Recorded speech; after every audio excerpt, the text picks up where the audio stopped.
السلام عليكم ورحمة الله. متابعي مجلة أسواق، أهلا وسهلا فيكم. اليوم نحن في بث مباشر عبر صفحة الفيسبوك وصفحتنا على موقع يوتيوب مع الدكتور عبد اللطيف السقاف والأنسة أمل من مستشفى KPG أمبانك بوتيري. الدكتور عبد اللطيف السقاف هو أخصائي في صحة العمود الفقري، جراحة العمود الفقري والإصابات الرياضية. هو معنا اليوم ليعطينا مجموعة نصائح ومعلومات ويجيب على بعض أسئلتنا حول موضوع صحة العمود الفقري وبعض الإصابات التي يمكن أن تسبب بها حالة البقاء في المنزل التي نعيشها جميعا اليوم. بداية أود أن أنوه أن الحوار سيكون باللغة الإنجليزية مع الدكتور عبد اللطيف، السيد عبد اللطيف. وبالنسبة لأي حنطرح بعض الأسئلة والاستفسارات حول مستشفى كي بي جي أم بانك ومستشفيات كي بي جي بشكل عام، وما هي أهم الخدمات التي تقدمها للمرضى وخصوصا الأخوة العرب اللي عندهم استفسارات.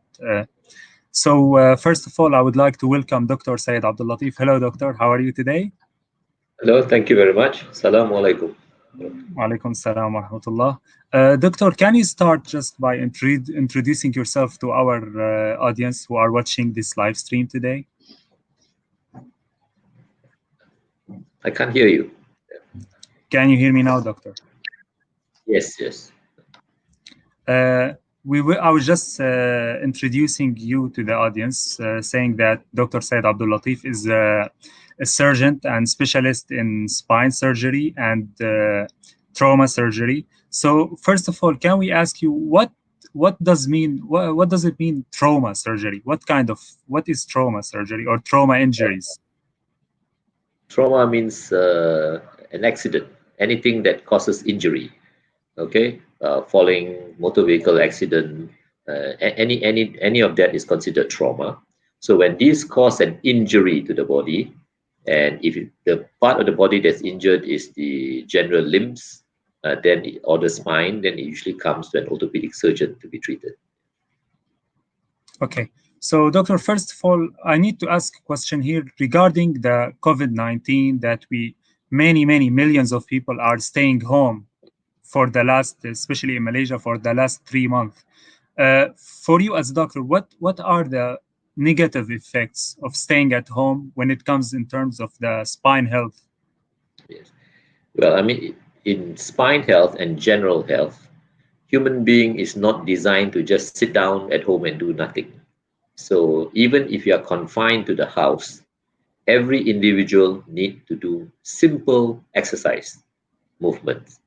If you sit down for more than 2 hours, for example, the pressure in the disc of your spine would have increased many times. So you need to move. You need to stretch.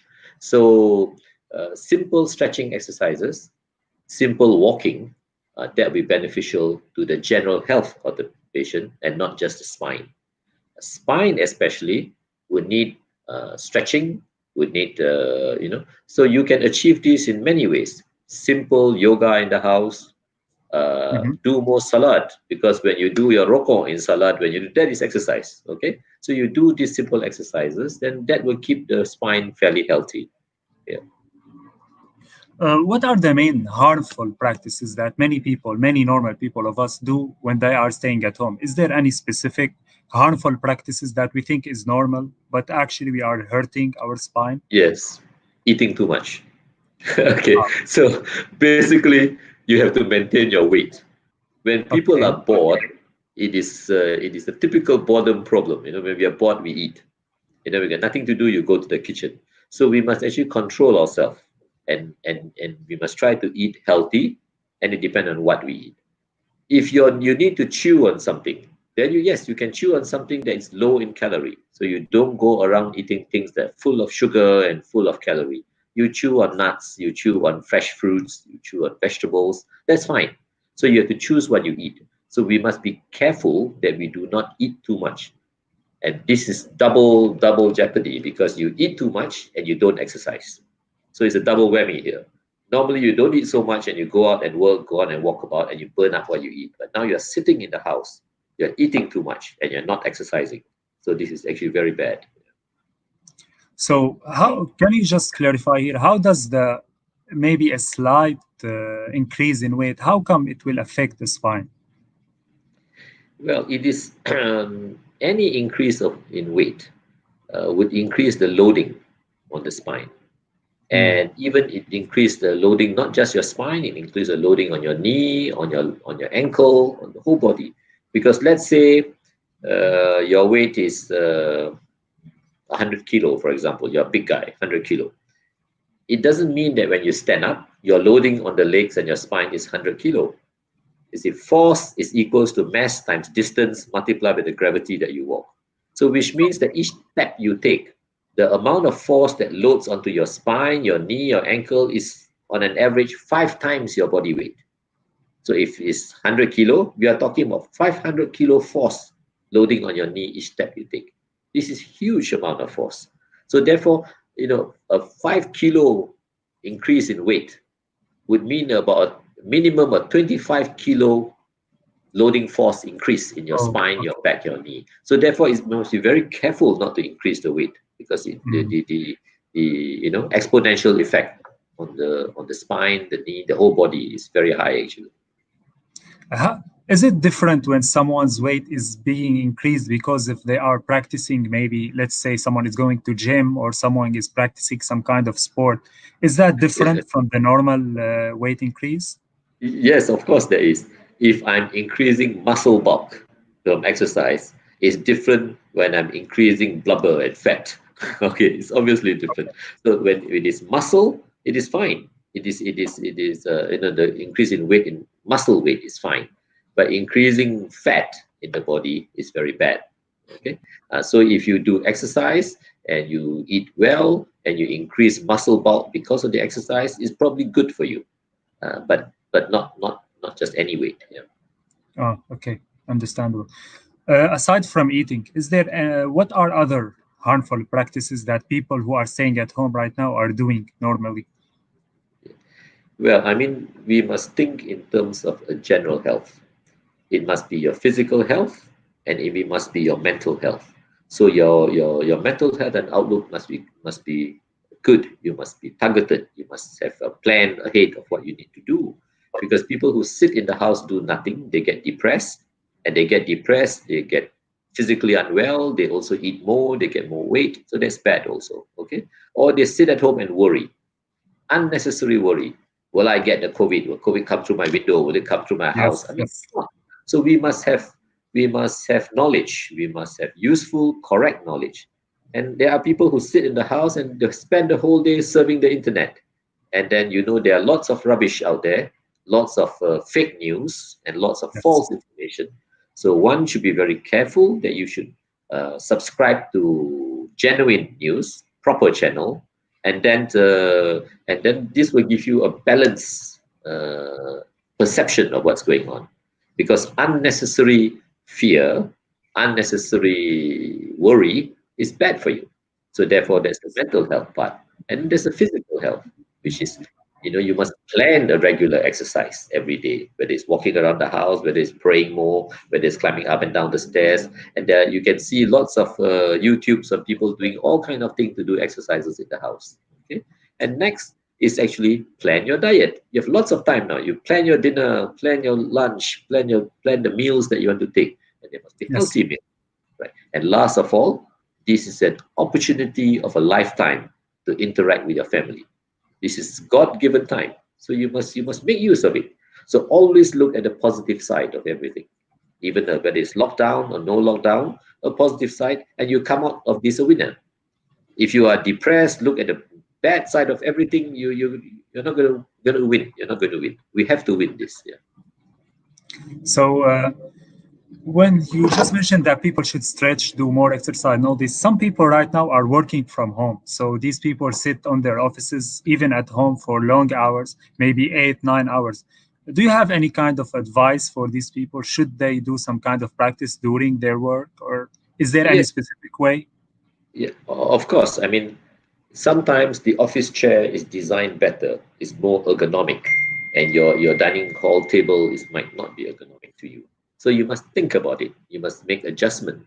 Your laptop might want to be placed on a phone directory or some books to get it in the proper height.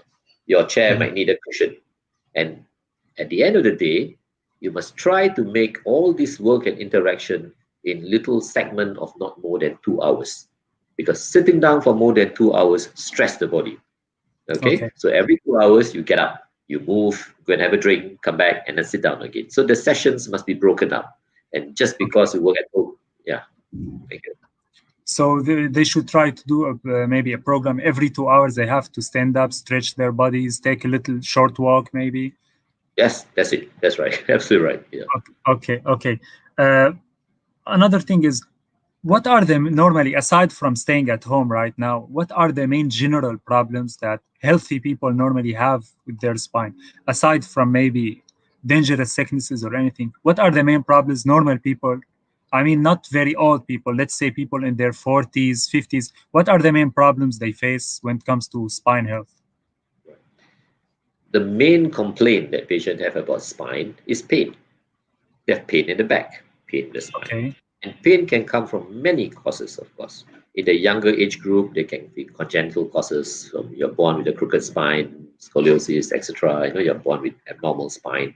Then you have the young people who sit for many hours playing games and doing all kinds, and they have different problem with the spine. They are the people who had trauma to the spine, injury to the spine. They fell off their motorbike, fell off while skiing, fell off rollerblading. And then we have the older age group. As the spines grow old, whether you like it or not, wear and tear will occur. Aging process will occur. Every vertebral body will get osteophytic changes, small osteophytes, small wear and tear. And this will give pain. In the very, very old, the spine and the bone become brittle. They get osteoporosis and it starts to crumble. Old ladies will have what we call a dowager hump. Grandma starts to bend down. Okay, and so this is a whole series of different problems that can occur to normal people at a different age group. Okay, we set aside the congenital diseases. The next is young people with neck pain and back pain, and quite often it is a problem of the disc. They get a disc bulge. Yeah, so they get slip disc because we sit for many hours. And now we are getting 15, 16 years old getting slip disc in the. Yeah. Is the disc problem common nowadays with the young people? It is getting more common because they are using their neck wrongly. So in the old days, in the villages, they carry heavy loads on their head, water and firewood, and they walk like a model. No problem. But nowadays, they're getting their handphone and they're doing texting for many hours playing games. So there's a whole series of cases being published, and they're calling it a name now. They call it text neck. You're getting a slip disc in the neck because you're doing too much texting. And that's because pressure. Yeah, they keep your head down. Your head is about 8 kilo if you keep it straight. If you bend it down, force is equals to mass times distance multiplied by the gravity. So your head is 30 over kilos. 30 over kilos just for 10 minutes to tie your shoelace. Khalas, no problem. But 38 kilo for many hours playing games, your disc will just burst through, and therefore you get a slip disc at 15 or 16 years old. This is too young to get it. And people getting slip disc in the spine because they're sitting down for hours. They are an IT engineer or something like that, okay? Or call center, and they sit there for many hours, okay? And they get a slip disc. So yes, slip disc is getting more and more common now because the modern man is not using his spine correctly, okay? If you go and exercise and swim and do all this, then you can last longer, yes. Okay. So this is for the young people. You said that using the handphone, keeping their head down all the time. For older people who have disc also, who don't use, maybe they don't use their phones as much as younger people. What are the main causes that cause the disc problem in older people, like 40s or 50s? The main cause is overweight. Okay, Wait. As you get past 40, 50, you eat the same, but your metabolism slows down, and therefore you put on weight because you're not exercising more or you're not controlling the food that you eat. So it is weight increase. Every 5 kilo you increase your weight, the loading increases. Okay, and as you get older, you're lazier and you're sitting down more. People now don't get up to switch on the TV; they just use the remote control. Okay, and everything is automated. You don't use the lift. Even one floor, they don't use the stairs; they use the lift. So they're reducing their physical activities, okay? And they're eating more and they're getting older. So this is a bad combination, okay? So therefore they increase weight. So therefore you have the younger age group who misuse their spine, you have the older age group who's getting older and the spine is degenerating faster than we like. Yeah. I understand. So weight has, you just mentioned that if they control their weight, the older people, it could maybe they will have longer time before they have any problems with their spine. Yes, absolutely. If you don't abnormally load not only your spine, your knee, your hip, your everything, okay, you don't load it so much, you get better. And if you're lighter, you are more active. You tend to exercise more. It's the heavy people who sit down, they're too lazy to get up, they're too heavy to get up, and therefore it's a vicious cycle. Yeah. So the weight plays an important role. And at the end of the day, what you eat plays an important role. You are what you eat. So if you eat rubbish and fast food and all that, you're asking for it. If you eat proper fresh food, we've got lots of vitamin and minerals, then you live longer. Yeah. So you just mentioned that either it's younger people or maybe older people, they might have the same problem, which is disc. So what are the main is it a permanent problem? It can be treated, or are there any kind of treatments for this problem? It is not one treatment. Just because I got a disc, I need an operation. No, it's not that. 90% of people with slip disc or degenerative disc or disc problem do not need any surgery. It just need lifestyle change, exercise, and some vitamins to make the nerve stronger, and proper dieting. So you lose some weight, you do some exercises, you strengthen your paraspinal muscles, go swimming, for example, and that's it. That's all you need. And you will get some pain on and off, but 90% of people with spinal problem, whether it's a slip disc from a young traumatic or whether it's a degenerated disc, if there is no neurological deficit, there's no damage to the nerve, surgery should be a choice of last resort. You can always do something else to achieve that without surgery. So 90% do not need surgery. They just need lifestyle change. If you are 100 over kilo, 150 kilo, you got a disc problem. I can do all the operation I want, but you're not going to get better if you don't lose weight. Alas, you're not going to get better. It doesn't matter what I put inside you, because the most important thing is the weight. Yeah. Both the doctor and the patient have to work together to solve the problem. It's not just a magic solution. No, I cannot give you a magic pill, especially in the elderly. As you get older, your spine gets degenerated. I will give you medicine to make you better, relieve the symptoms, but I have no magic pill to make you grow younger. Okay, you will not. I have no tablet to give you that you will grow younger. Alas, you'll grow older. Every year you'll grow older. So you must be able to grow old gracefully, and you must be able to adapt to the aging process. Then you'll be fine. Yeah. Since you, doctor, just mentioned the degenerative problem, I want to ask here. Many people, also me, are curious about stem cells. We hear a lot about stem cells, stem cell treatment. Many people, they picture it as maybe a magic solution for some degenerative problems. So what is your view on stem cell treatment for spine problems in general, or orthopedic problems in general? There is the general use of stem cell, and there is the targeted use of stem cell. And in general, stem cell is not accepted as a routine use. So stem cell must be used targeted.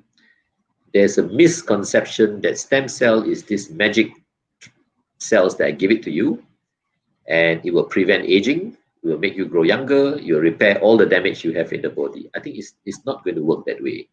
Okay, but targeted stem cells have been shown to work in specific problems.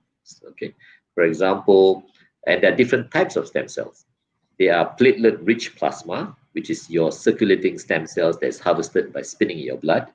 There is actual stem cells that's cultured from your own cells. There is stem cells that are taken from placenta and embryos. There are stem cells that are derived from animals, from rabbits and from sheep. And their life cell therapy. So unfortunately, the layman lumps all these together as stem cells. So it's not, okay? And in targeted use of stem cells, it is very useful, okay? But then there is the downside to it, which is it's expensive, and it is usually not covered by your insurance coverage and things like that, okay? And targeted use of stem cell for a specific problem, for example, we can make a defect in the knee where the cartilage is defective. We can actually put stem cells together with this scaffolding and paste it on it, and it actually grows back. It's been shown that it developed new cartilage to grow back on it. It's expensive. It's many process of arthroscopy. Yeah, and it is not accepted by the insurance company in its general use. Okay, but it works. Okay, so therefore, in some centers they have better results because they are specifically trained to do that, and some centers have poorer results. In places where stem cell results are poorer, is because it is used wrongly. Okay, targeted stem cells used correctly usually have very good results. Yeah. So I want here just to move to another thing, which is the trauma injuries and all this. Many young people nowadays, they play football. Before the lockdown and all this, they used to play football maybe on a weekly basis. They play futsal, which we hear a lot of doctors saying that futsal is kind of dangerous to the knees, to the body in general. Can you maybe tell us a little more advice about how should we practice all these sports without hurting our spine and our body? Anything you do can have an accident. Doesn't matter what you do, there's risk involved. Okay? And certain sports have higher risk than other sports. And certain sports have a specifically higher risk for certain part of the body. For example, if you play football, the chances of injury to the knee is much higher. Okay? But if you play football on a softer ground like an open field, okay, the injury is obviously less. If you play football as in terms of futsal on a concrete floor, okay, and in a pitch that is much smaller but with less people, so it gives you a perception that it is safer because it's less people and smaller. But in truth, the impact force is higher. The chances of colliding and injury is actually higher. And when you fall, you hit on concrete floor. You don't hit on nice grass. And so therefore the injury rate is true. It is true. Futsal have a higher risk of injury. And to make it worse, it is seen by middle-aged people that futsal is a nice game I go and play with. And so these are weekend warriors who works in an office and goes and play high-impact sports like football on a weekend. And they do not warm up enough. They do not do enough stretches. And they do not. And these are the people who's going to injure their ligament, and they're going to do all kind of things, all kind of injury when they fall. Okay? The professional football player, for example, are well trained. They've spent months and years of training. They have been trained how to fall, how to take up the force of injury. Okay? If you know how to fall properly, you don't rip your ligaments off. But if you fall wrongly, the chances of injury is higher. So therefore, we have untrained people on a weekend warrior, middle age, with stiff muscles, playing on a weekend in a hard pitch. So that's asking for it. So it's the correct combination to get disaster for yourself. Yeah. So is there any kind of advice for people who they can't quit, clearly they can't quit their hobby of playing football? Is there any kind of advice you could give these people so they will maybe keep the risk of having an injury less than normal? Absolutely. Proper warm-up, proper stretches, and then play. And a cooling down stretch, so that you can squeeze out all the lactic acid in your muscles and squeeze them all out and get fresh blood into it. So warm up, play the game, and cooling down stretch. Okay, and it is nice to do it on a regular basis, and it's also nice that these people do more stretching exercise as you get older. And last, of course, if you're heavy, then you cannot do high impact exercise. If you're lighter, then yes, go on. Yeah. Okay. So we have some questions here. Maybe you can answer some of them, Doctor, if you would like. No problem. We'll try. So we have a question here from Mr. Muhammad Hassanain. He's asking, is the chiropractic treatment positive or negative treatment for the spine problems? Proper professional chiropractic treatment for the spine is actually very helpful and very good. Okay, chiropractor, they don't like me saying this, but they are basically a glamorized masseur. Okay, they have gone to school, they are well trained. Okay, and like good country masseur, if they know how to do it, how to stretch the proper muscles, how to realign the malalignment that you have, chiropractic treatment is actually very good. Okay, but sometimes chiropractor claim beyond their means, and that's bad. If you have a congenital scoliosis, they say you come and see us, 15 treatment will get you straight. It's not possible. There's no way you can straighten an idiopathic scoliosis. So that is what I worry about. So yes, you seek a proper, well-trained professional chiropractor. It helps in the general health of the spine. It teaches you your posture, it teaches you how to do stretches, it corrects your imbalance. Yes, they're probably helpful. It's helpful, but it doesn't work for all the cases, right? Some cases, they need some kind of, maybe the worst case scenario, yes. They need surgeries. Of course not. I think it is nice for the patient to have a professional medical opinion of their spine first. Their spinal pain might be a secondary cancer. Their spinal pain might be an infection. Their spinal pain might be a trauma, a broken fracture or something like that. So therefore, you just go to a chiropractor and say, treat my pain. That might not be the right thing to do. So if we rule out whether a physical problem, and therefore, or we have made a diagnosis that you have a malalignment, or you have a spasm, or you have whatever it is, and then you carry on to a chiropractor. That's fine. Yeah, but I think a proper diagnosis of your spinal problem should be made by a professional.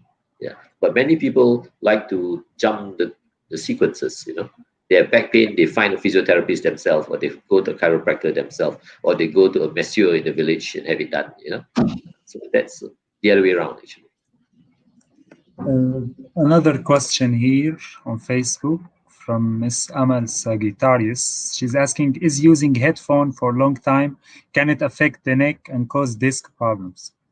The headphone, the handphone, sorry. Yes, you just mentioned that. Yes, my example of a text neck is the wrong use of your handphone. Okay, in the wrong posture with your head down like that, is of course very bad for you. So if you have to use handphone for a long time, it is better to use a earphone and put the handphone around so you can move your neck comfortably without having to strain, you know, on one side. There are people who hold their handphone with their shoulder and go around talking like that. That's obviously not a good posture for your neck. Okay, use a earphone. Use a earphone if you think that you're going to speak a long time. Okay, an earphone is safer. It also cuts off the possible radiation effect from the handphone and things like that, or electromagnetic effect. Clear. We have another question from Miss Nani Mahfouz. She's asking in Arabic. I'll translate that. She's asking, Salam alaikum. My question is, when I sit down for more than 15 minutes, I feel pain in the bottom of my spine. What could be the reason of this pain?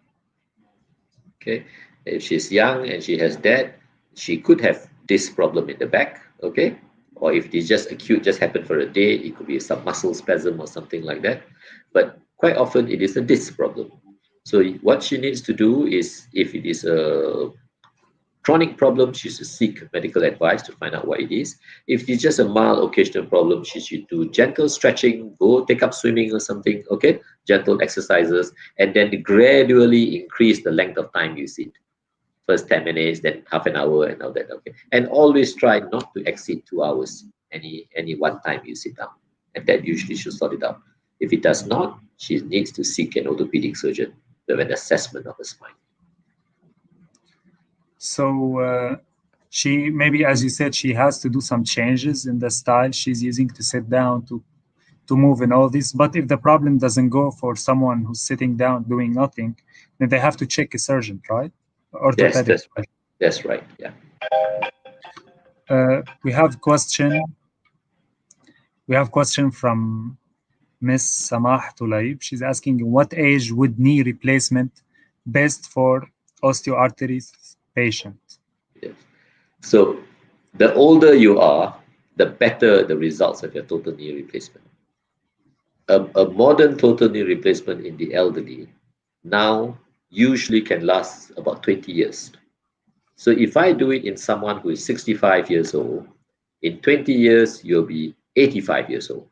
So at 85, you don't demand very much. So usually it's one total knee that lasts you a lifetime. But if you do a total knee in the wrong age group, you do someone who's 50 who's too young, and once they have no pain, they overused it. The chances of a problem with the knee becomes higher. Number two, these people usually, let's say if you are doing it in someone who is overweight, terribly heavy, okay, then your total knee is going to break down. Doesn't matter what you put in, okay. The knee that God gives us is self-repairing, self-maintaining, but the artificial metal and plastic knee I put in has a lifespan. There's a wear rate. When it wears down, I have to replace it. And we know very well the first surgery gives you the best result. Subsequent surgery, the results are never very good. So the answer to your question is total knee replacement should be given in people who are older, 65 and above, with certain exceptions, of course. Okay, if you have, let's say, you have rheumatoid arthritis or something, then it's a younger age group. But generally, total knee and hip operation is given in the elderly age group, not in the young. We do other things for the young usually. Okay. So here we have a long question actually from Mr. Sam Al-Hakimi. He's saying, good afternoon, doctor. I would like to ask regarding my football injury I had in December. We just mentioned the football problems actually. The torn ligaments in my left foot The swollen, he had torn ligaments in his left foot. The swelling is gone, and now I can walk properly and somehow run, but I still can't sit on my foot after sujood, for example. I can still feel annoying pain, something like a needle pain. This pain been there since 6 months already.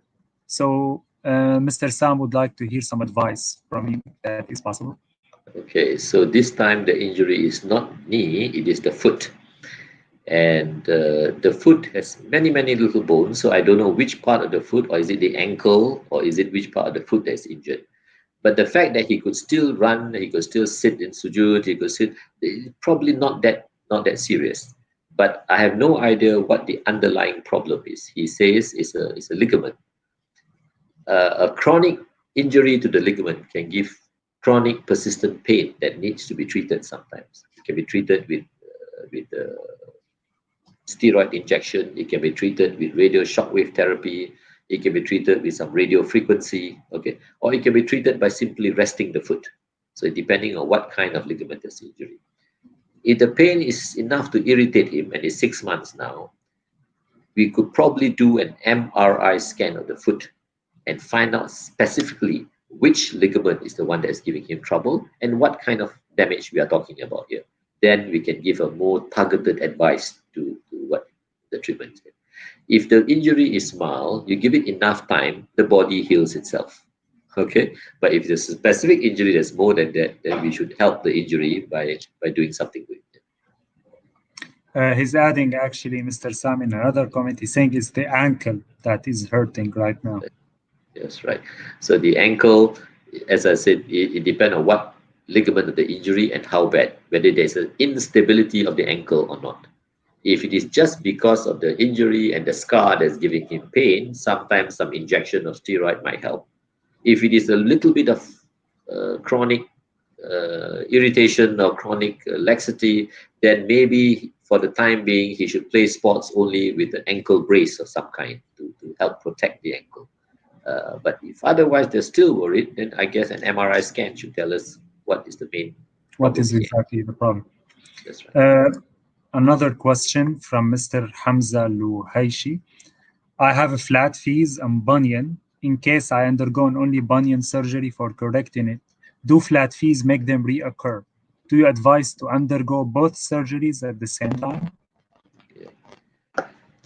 It would depend on how old Mr. Hamza is. Okay, if he has flat foot his whole life and now bunion is occurring, then we might just want to treat the bunion because the flat foot is a secondary event. It's been there for his whole life. He's managed it.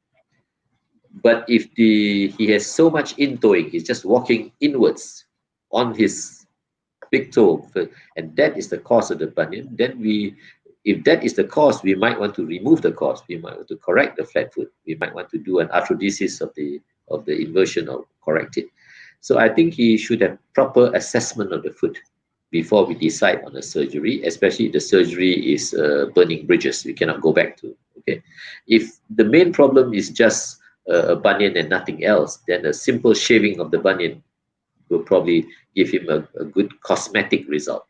But if he thinks the flat foot, the bunion is causing pain and things like that, then it's not just a cosmetic result that we want. We might want a corrective result. So therefore, I think we have to assess the foot carefully.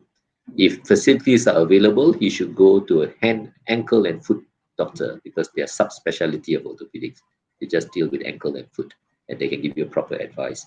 If it is just symptomatic treatment he wants, then he should just try wearing proper shoes or proper insole that's put into his shoes.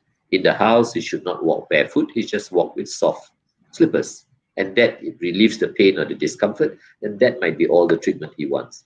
So therefore, he has said there is flat foot and bunion, but the problem is what does he want? What problem does it give? If he wants the bunion removed for cosmetic reason, or he wants it because it's causing pain and he wants relief of the pain. So we need to know all that before we can give a comment more specific to his problem. He added that his age is 31, regarding your question about his age. A young person, yeah. But the advice stands. Back to the question about chiropractic treatment. Mr. Muhammad Hassanin is asking again, so do you recommend the chiropractic treatment for the spine problems? I would recommend chiropractic treatment if I know what the spine problem is. Because I cannot recommend chiropractic treatment for a traumatic fracture spine, for example, or unstable spine. I cannot recommend chiropractic treatment. He has a spondylolisthesis, the spine is slipping one on top of the other. And obviously, chiropractic treatment is not the recommendation we give. Okay, so therefore, it depends on what am I giving. If it is just for muscle spasm, it's just for mild disc that's giving you a problem, then yes, chiropractic treatment will probably be very good, very helpful. But a doctor must make a diagnosis first. Yes. A chiropractic doctor, although they are called doctor, is not a medical doctor. Okay, a chiropractic professional, is not a doctor. He's not a medical doctor. Yeah. So, Doctor, here I want to ask one last question, maybe. Are there any spine problems that cannot be treated? Are there any cases or, let's say, sicknesses or diseases in the spine that the patient have to live with until the end of their life? Are there any cases that cannot be treated? And what are they? The most distressing problem of the spine is paralysis. Injury to the spinal cord. You get a transection of the cord is damaged totally. Until today, on the mainstream, there is no treatment. Okay, even Christopher Reeves, the man who plays Superman, break his neck and there's nothing we can do about it. Okay, your sports car driver, Formula One, you break your spine, and with all the money you have, there's nothing we can do to repair the spine. So it is very distressing when you get a 16-year-old boy fall off his motorbike and paralyzed, from waist downwards. There is nothing you can do. And it's very, very stressful. So we have to rehabilitate him. We have to teach him to live without his legs, without the use of his lower limb. Okay. If you break your neck, we have to teach you to live without the use of your whole body, and you are just moving your neck. And it is very distressing. I don't know whether it's worse for the patient or the family taking care of them. So these are the kind of spinal problem that is very distressing for us. And of course, there are sometimes some form of cancer, some form of things that we cannot treat. So we have to treat them palliatively. That is, we treat them for the pain, for the discomfort, and wait for death. So this is a very distressing way of treating. But yes, there are lots of spinal problems which we cannot treat. But we can always... You just mentioned cancer. Sorry? Yes, please. Yeah, no, I'm please saying... go ahead. Yeah, it's quite often that there are many diseases we cannot treat. But you must remember, as a doctor, just because we cannot treat the disease doesn't mean we cannot comfort them. So I think as a practicing doctor, we can always find a way to make the patient more comfortable, regardless. Even if I cannot treat them, we should actually give them comfort. So to comfort, always we must do. To treat, well, whenever we can.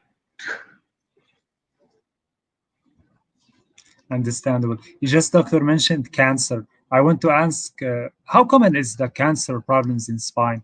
Is it different from men to women? Is it common in one gender more than the other? How common is it, and how dangerous is it? Okay. The most common cancer to the spine is what we call secondary cancer. The cancer is from elsewhere. It spreads to the spine. Okay, and therefore it depends on the type of cancer. Will depend on gender, of course. In the man, the commonest cancer that spread to the spine is probably cancer from the prostate or cancer from the lungs. For women, it is cancer from the breast, cancer from the cervix, and things like that. In general, cancer from the kidney spreads to the bone.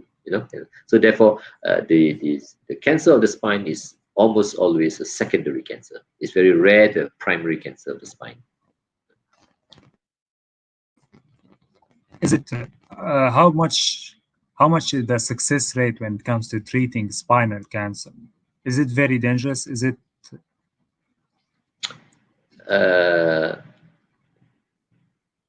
difficult question to answer because it depends on what you mean by successful treatment of the spine. If you mean a cure, then once the cancer has spread to the spine, it is a stage 4 cancer. And depending on the type of cancer, the cure rate would depend on whether the cancer is responsive to the chemotherapy that we give. And some cancer is very responsive. It goes into remission, and 5 years no disease is almost cured. If you mean cure in orthopedic term, for example, I got a cancer of the spine that had made it unstable, and the spine is going crooked and breaking down, and I'm going paralyzed. Quite often we can go in there, we can remove the cancer, we can put in a metal cage device, we can stabilize the spine and put screws and plate, and the patient get up, no paralysis, and can walk. But that does not cure him from the cancer. We have cured him of his problem in the spine caused by the cancer. So in that case, we get quite good results with cancer to the spine. We can do all kinds of things. Then we can use radiotherapy, localize this and that, and we can extend the life of the patient in comfort. Can you imagine dying paralyzed on bed without moving? Or we operate on your spine and the patient walk about and also die a year later or something like that. So therefore, that kind of success in spinal surgery for cancer is very good. But if you're talking in terms of cancer itself, the curing, then it's not an orthopedic problem. It is the oncologist problem, whether we can treat the cancer or not. We can take one last question. I'll take this question from Ms. Fatima. Okay. Yeah, I read again the question just now. Back pain after pregnancy. Yeah, there is it. Yeah, that's right. Okay. Is there a cure to spine and back pain after delivery and injury? Before I answer that, enough? Yeah, before I answer that, I think I better clarify something.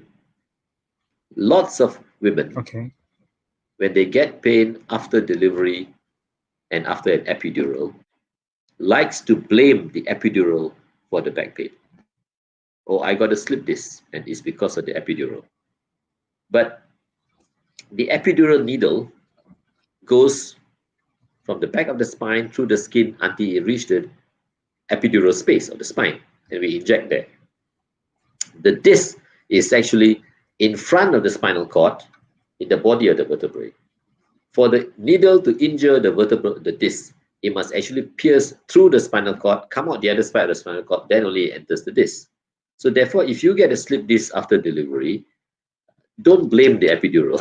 Epidural is not the cause of the slip disc. Probably is the weight of the pregnancy, the heavy pregnancy, the weight of the pregnancy, the posture, that's what that causes the slip disc, not the epidural.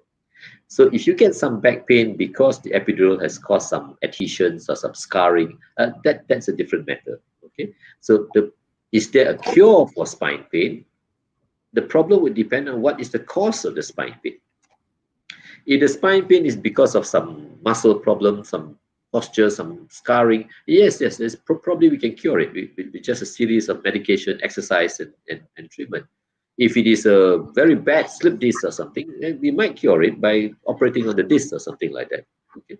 But if the spinal problem is an instability of the spine because the heavy pregnancy, you have a spondylolisthesis, the bone is slipping, well, we try to treat it conservatively. Otherwise, we can fuse the spine and fix it and prevent the slip. So therefore, is physiotherapy enough? It would depend on what is the cause of the back pain. Again, just because I have a back pain after delivering a baby, it is quite often not caused by the pregnancy or could be caused by the pregnancy. And quite often, it is not caused by the epidural. It is incidental to the epidural. So therefore, you must see a proper orthopedic surgeon, work out the cause of your spinal pain, and then I can tell you whether physiotherapy is enough or not. If the back pain is just muscle in nature, just something, then yes, physiotherapy should be enough. Take out swimming, that will be enough. Okay.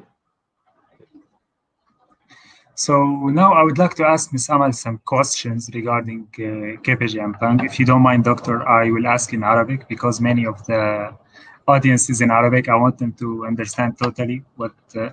So Amal, حابين نعرف أكثر عن الخدمات اللي بتقدمها مستشفى كي بي جي مستشفيات كي بي جي بشكل عام بمجال جراحة العمود الفقري والجراحة العظمية وهي المشاكل بهذا المجال. ممكن تعطينا لمحة مختصرة عن هذا الموضوع؟ في مستشفيات كي بي جي بالأخص كي بي جي أمبانبوتري هم بيعملوا جميع عمليات العظام والركبة والعمود الفقري. عندهم جميع تقنيات العملية اللي بيخش فيها كمان الراديو فريكونسي، بي ال 3 دي، الار اف اي، النورمال سيرجري اولسو. يعني كل العمليات موجودة هنا في العظام، داخل فيها كمان البين مانجمنت والفيسيوثيرابي كمان العلاج الطبيعي. طب بالنسبة للمرضى اللي ما بيتحدثوا اللغة الإنجليزية أو ما عندهم معرفة كافية، شو هي الخدمات المساعدة اللي بتقدموها؟ هل بتقدموا خدمة ترجمة للمرضى؟ هل بتقدموا مساعدة معينة للمرضى العرب؟ أو كيف هو النظام بالنسبة لكم؟ المريض العربي بمجرد ما يطلب حجز موعد مع الدكتور بإمكانه طلب خدمة الترجمة وبنوفرها له، بحكم إن إحنا متوفر لدينا مترجمين عرب بيدخلوا مع المريض يترجموا له عند الدكتور.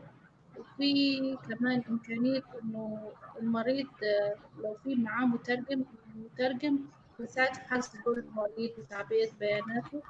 فالمريض لما يوصل يشوف الدكتور مفيش وقت الانتظار بيكون أقل من لو يعني جاء من غير حجز مسبق. يعني فيفضل إن يكون في حجز مسبق وفي طلب مسبق لخدمة الترجمة، لأنه في ضغط في طلبات كتير على خدمات الترجمة في المستشفى بحكم إن إحنا بنستقبل مرضى عرب كتير.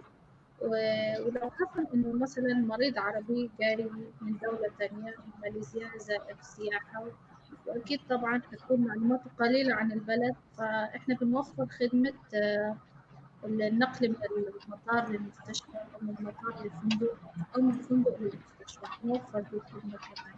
في بعض المرضى بحكم إن هم في بعض الأمراض تستدعي إن هم يقعدوا فترة طويلة في ماليزيا، ممكن الفيزا تنتهي عليهم، فإحنا كمان بنوفر لهم خدمة تمديد الفيزا الطبية بحكم مراجعته مع الدكتور. وإحنا يعني بننسق مع الإميجريشن خدمة تمديد الفيزا للمرضى اللي بيتعالجوا عندنا في المستشفى.